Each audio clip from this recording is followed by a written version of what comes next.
দর্শক যেমনটি দেখছেন যে আসন্ন ফাউন্ডেশনে যারা স্বেচ্ছাসেবী রয়েছিল তাদের যে খাবারের দৃশ্য যেমনটি বলেছিলাম টাইটেলে, তাদের খাবারের দৃশ্যটি আপনাদেরকে দেখানোর চেষ্টা করি যে আমরা গ্রামে একসময় এভাবেই মাটিতে বসে কিন্তু আমরা কোনো অনুষ্ঠানে গেলে আমরা এইভাবেই খেতাম। তো এই যে ইসলামিক যারা শিক্ষার্থী যারা রয়েছে, যারা মাদ্রাসা ছাত্ররা কিন্তু আপনাদের সবার মাথায় টুপি, তারা এই আসন্ন ফাউন্ডেশনের বন্যার্থদের যে ত্রাণ সামগ্রী প্যাকেজিংয়ের দায়িত্বে তারা ছিল। তো আমরা ইতিমধ্যে দুপুর হয়েছে, তারা কিন্তু দুপুর হওয়ার তারা এই দুপুর বেলা তাদের যে দুপুরে যে খাবার খাবে, আপনারা দেখছেন যে খুবই শৃঙ্খলাবদ্ধভাবে তারা কিন্তু বসেছেন, সবাই সিরিয়ালি বসে এক জায়গাতে খাবার আছে। এই খাবারের পর কিন্তু তারা আবার নামাজ পড়বে। তো যেমনটি দেখছেন যে দর্শক যেমনটি দেখছে যে আসন্ন ফাউন্ডেশনের স্বেচ্ছাসেবী যারা রয়েছিল তারা এই তাদের যে খাবারের দৃশ্য আপনাদেরকে যেমন দেখানোর চেষ্টা করছি।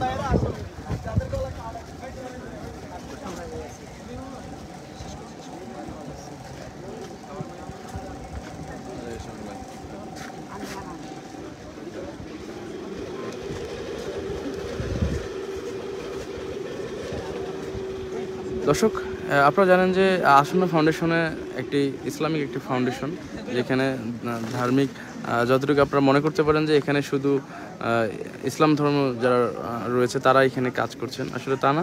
আমরা যতটুকু জানি যে এখানে ইসলামিক আমরা যতটুকু জানি যে এখানে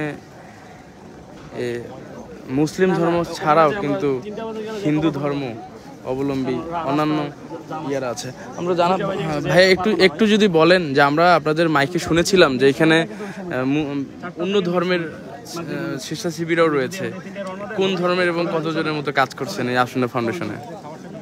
আমি আসন্ন ফাউন্ডেশনে আমি নিজেও কাজ করতে এসেছি। আমরা কাজ করার সময় দেখেছি অন্য ধর্ম যারা অনুসারী আছে তারা এখানে এসেছেন এবং ফেসবুকে দেখেছি কেউ বসতে চাইলে জিজ্ঞেস করেন ওনারা কখন আসছে, কোন থেকে আসছে। আমি নিজেই 4-5 জন খুঁজে পেয়েছি, অত অন্যান্য ধর্ম অনুসারীও আছেন। আসলে এখানে দল মত নির্বিশেষে এবং মানুষ হিসেবে সকল ধর্মের অনুসারীরা এসেছে বাংলাদেশের মানুষকে সহযোগিতা করার জন্য। দেশের যে মানুষরা ক্ষতিগ্রস্ত হয়েছে তাদেরকে সহযোগিতা করার জন্য সবাই কাঁধে কাঁধ মিলে কাজ করছে। এখানে একদমই কোনো ভেদাভেদ নেই। আজকে হয়তো মাদ্রাসার ছাত্র এখানে বেশি, কিন্তু আমরা আরও কয়েকবার এখানে এসেছি। মাদ্রাসার ছাত্র শুরু করি, জেনারেল ছাত্র, কলেজ, ইউনিভার্সিটি, সব লেভেলের সকল প্রতিষ্ঠান থেকে ছাত্ররা এখানে সবসময় এসেছে। আচ্ছা একটু যদি বলেন আপনি কোন প্রতিষ্ঠান থেকে এখানে এসেছেন? আমি আহমাদ এডুকেশন থেকে এসেছি এবং মাদ্রাসা তো আহমাদ। এটা কোথা থেকে? এটা হচ্ছে সাইনবোর্ড, ডগাইর বাজার, ডেমরা থানায় পড়েছে। কতজন এসেছেন? আমরা প্রায় 600 জন এসেছি। এই 600 জন যে আসা যাওয়ার যে ব্যয় খরচ, এটা কি আসন্ন ফাউন্ডেশন ব্যয় করেছে? না, আসন্ন ফাউন্ডেশন আমাদেরকে কিছুই দেয়নি এবং আমরা এখান থেকে কিছু প্রত্যাশাও করি না। আমরা আমাদের দায়বদ্ধতা থেকে এসেছি, এটা আমাদেরই কাজ। বরং আমরা এখানে যে কাজ করার সুযোগ পেয়েছি সেজন্য আমরা আসন্ন ফাউন্ডেশন তার মানে আপনারা এই নারায়ণগঞ্জ সাইনবোর্ড যে ড্যামরা বললেন, ড্যামরা থেকে এখানে আসন্ন ফাউন্ডেশনের স্বেচ্ছাসেবক হিসেবে প্রতিদিনে এখানে আসতেছেন, আর যার কোনো বিনিময় নেই। আপনি আমরা 600 জন আপনারা আসতেছেন, এটা কিসে আসতেছেন আপনারা মূলত? এটা আমরা ওই যে পিছনে দেখছেন বাস আছে, রাজধানী বাস, আমরা প্রায় 10টা বাসে যাই, 10টা বাস।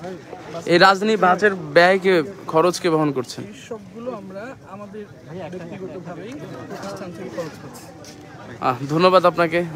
দর্শক আপনারা জানলেন যে এই আসন্ন ফাউন্ডেশন কিন্তু ঢাকার যে আফতাবনগর রয়েছে, আফতাবনগরের সাতারকুল যে ভিতরে একটি অংশতে এই আসন্ন ফাউন্ডেশন।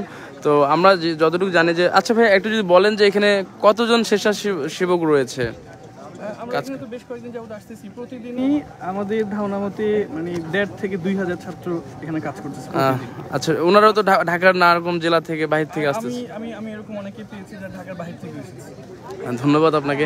দর্শক যেমনটি জানলেন যে এই আসন্ন ফাউন্ডেশনে কিন্তু অনেক স্বেচ্ছাসেবক, প্রায় 1,500-2,000, আমরা এর আগে শুনেছি 3,000 পর্যন্ত কিন্তু যারা মাদ্রাসা যারা স্বেচ্ছাসেবক আর এখানে স্বেচ্ছায় তাদের কাজ।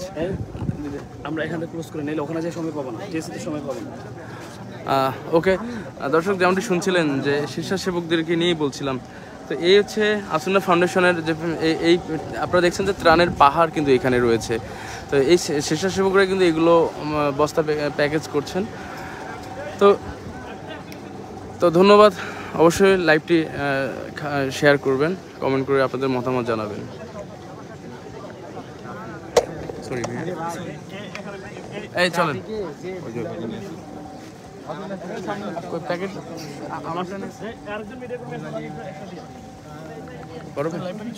হ্যাঁ লাইভ চলছিল।